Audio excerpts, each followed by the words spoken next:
जय भीम नवबुद्धाय मित्रांनो।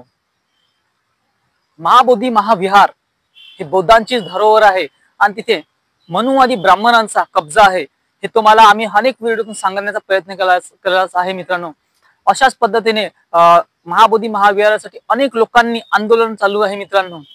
अशातच नागपूरच्या संविधान चौक येथे मागच्या एक महिन्यापासून आंदोलन चालू आहे। त्यातच काल त्यांच्या आंदोलनाला 31 दिवस पूर्ण झाले, अर्थात एक महिना पूर्ण झालेला आहे मित्रांनो। 30 जुलैला एक महिना पूर्ण झालेला आहे। यातच अनेक लोक तिथे आले, त्यांनी भेटीगाठी दिल्या आणि त्या आंदोलनाची तपशील माहिती घेतली आहे। यातच नागपूर हायकोर्टचे वकील ॲडव्होकेट स्मिता कांबळे ह्या देखील तिथे आलेल्या आहेत। त्यांनी देखील त्यांच्याकडून माहिती घेतली आणि तिथे एक छान असं भाषण केलेलं आहे। त्यांनी एक विधान केलेलं आहे, ते भाषण जरा तुम्ही बघा, त्यानंतर आपण याची पुढील चर्चा करूया मित्रांनो। तब तक सरकार के गुर से, जब जब महिला लड़ती है तब तक सरकार के गुर से। ये है सावित्री माई की बेटियां। अगर सावित्री माई आज होती तो बौद्ध गया का आंदोलन निश्चित स्वरूप से जीतती, लेकिन अब हम उनकी बेटियां हैं, ये भी आंदोलन निश्चित स्वरूप से जीतेंगे। आदरणीय भिक्षुगण आणि मान्यवरांना जय भीम। उपस्थित सर्व बांधव आणि मोठ्या प्रमाणात उपस्थित असणारा भगिनी वर्ग, आपण सर्वांना क्रांतिकारी जय भीम। अधिक वेळ घेणार नाही।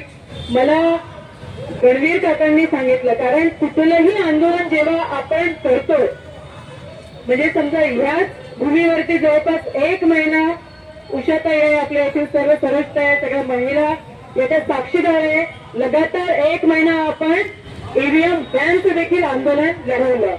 हे सगळं करत असताना सर्वात आधी माझ्या डोक्यात प्रश्न असतो की आपले आंदोलन करणारे खास करून तरुण वर्ग यांच्यावरती गुन्हे तर नोंद होणार नाही ना?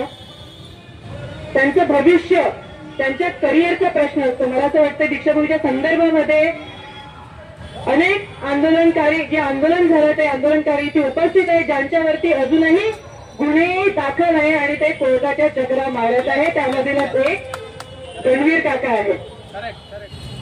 तर जेव्हा समितीने आधी सांगितलं, दीक्षाभूमी समितीने, की आम्ही कोणत्याही, कारण शेवटी आपली जातबंधू आहे, आपण एका रक्ताचे आहोत, त्याच्यामुळे दीक्षाभूमी स्मारक समिती कुणावरही गुन्हे नोंदवणार नाही।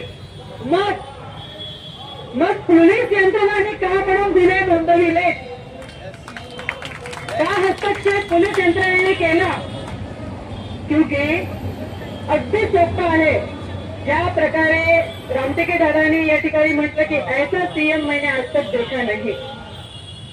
आपले आंदोलन दडपविण्यासाठी आपण आंदोलन करूच नये, म्हणून जेव्हा स्मारक समिती गुन्हे नोंदवत नाही तर पोलीस यंत्रणेवरती दबाव कोणी टाकला? त्यांच्या जे ईव्हीएम विरोधी सरकार आहे, जे ईव्हीएम सरकार आहे त्यांनी, म्हणजे खास करून या ठिकाणी सीएमचा फार मोठा हात आहे। हा एक पॉइंट झाला। नंतर आदरणीय राऊत साहेब या ठिकाणी बसलेले आणि मला वाटते आंदोलनकरांनी याची विनंतीही केली की आंदोलकांवरती जे गुन्हे दाखल झालेले आहेत ते तात्काळ हटविण्यात यावे, मागे घेण्यात यावे। आणि मला वाटतं राऊत सरांनी तो मुद्दा बोलला देखील, पण फक्त त्यांना वरचीवर उत्तरं देण्यात आली, कारण हे सरकार संविधान विरोधी आहे आणि बौद्धांच्या विरोधी सरकार असल्यामुळे आता पद्माकर गणवीर काका म्हणाले की ताई पुन्हा एकदा आपण राऊत सरांना विनंती करूया गुन्हे मागे घेण्यासाठी, पण आता होणार नाही, कारण ते ऑलरेडी कोर्टमध्ये आल्यानंतर गुन्हे मागे घेतल्या जात नाही, ते लढावे लागतात। सांगण्याचं तात्पर्य आहे बांधवांनो की आपण आंदोलनच करू नये, आपण आपल्या हक्काधिकारासाठी लढू नये, म्हणून हे यांचे अशा प्रकारचे षडयंत्र आहे। पण आम्हीही तेवढ्याच ताकदीने आणि ब्रिलियंटपणे रणनीती आखून आपल्या युवकांवरती, आपल्या बांधवांवरती गुन्हे दाखल होणार नाही, अशी वकिलांची फळे निर्माण करणं गरजेचं आहे।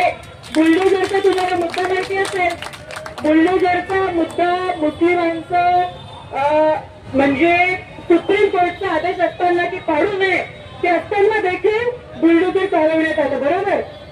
त्यासाठी देखील समता सैनिक दलाचे ऍडव्होकेट आणि अन्य ऍडव्होकेट एकत्रित येऊन रात्री 2 वाजेपर्यंत जे इनोसंट मुलं आहेत त्यांच्यावरती गुन्हे दाखल झाले, त्यांना तिथून बाहेर काढण्यात आलं. मग आपल्या लोकांसाठी आपण काय नाही लढणार? निश्चितच लढणार. यह व्यवस्था हमें रोकने की कोशिश करते हैं, लेकिन हमारे लोग जेल में भी जाए, लेकिन हम लोग इतनी ताकत रखते हैं उनको बाहर निकालने की. आणि म्हणूनच जनसुरक्षा कशासाठी आहे? 2 दिवसापूर्वीचं लोकसत्ता आणि सगळ्यामध्ये आलेलं स्टेटमेंट बघितलं का तुम्ही सीएमचं? जनसुरक्षेला विरोध करणारे संविधानवादी, संविधान विरोधक. म्हणजे बघा, मला सांगा, जनसुरक्षा जे बिल पास झालं त्या बिलाला विरोध किती लोकांचा आहे? माझाच आहे. म्हणजे आम्ही तर खरे रक्षक आहोत संविधानाचे, बरोबर? मग आता तुम्ही सगळे काही संविधान विरोधी झाले. पण हा जे सीएम, जे गृहमंत्री या महाराष्ट्राची सुरक्षा करण्याची ज्यांची जबाबदारी आहे, त्यांनी जनसुरक्षा म्हणजे जनतेच्या असुरक्षिततेचं बिल हे आहे. यापूर्वी देखील 2दा मी या ठिकाणी यावरती बोललेली आहे, अगदी सविस्तर बोललेली आहे.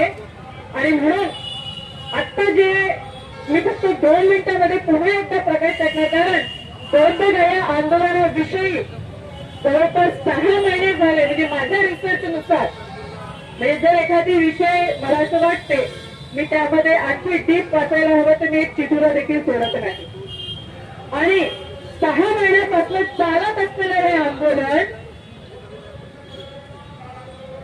आपण हे गोष्ट लक्षात घेतली पाहिजे की मी पुन्हा एकदा सांगते की 10 वर्षापूर्वी, म्हणजे मी लहान असताना माझे वडील म्हणायचे की बौद्धगया अजूनही आपल्याला आपल्या हातात देत नाही, कारण माझे वडील म्हणायचे ते माहित नाही त्याचे असे दस्तावेज नाही हिस्टोरिकल, कारण त्याच्यातून अर्धा भारत चालतोय. अर्धा भारत बौद्धगयामध्ये येणाऱ्या दानातून चालतं. हे 30 वर्षापूर्वी माझे वडील मला सांगायचे. आज त्याची प्रचिती आली.